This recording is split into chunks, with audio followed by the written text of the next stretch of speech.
ব্যাগটা উপরে রেখে দিই, ব্যাগটা উপরে রেখে দিই। বললা তো ঠান্ডা লাগবে না, বেকার সোয়েটার গায়ে। থোড়ে ফুরসত মে মেরি জান কভি জলদি জলদি মিলে না है।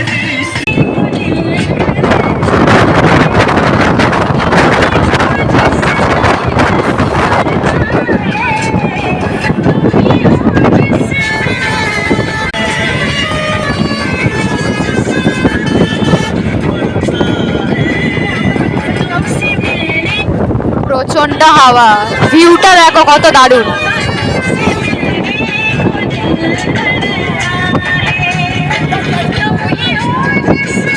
দাঁড়িয়ে রয়েছে, ভিউটা দেখো শুধু চারিদিকে, মানে এত সুন্দর জায়গাও হতে পারে আমাদের বিশ্বাস হয়, কত সুন্দর লাগে। এই জন্য বলে গ্রাম দৃশ্য একদম সেরা দৃশ্য।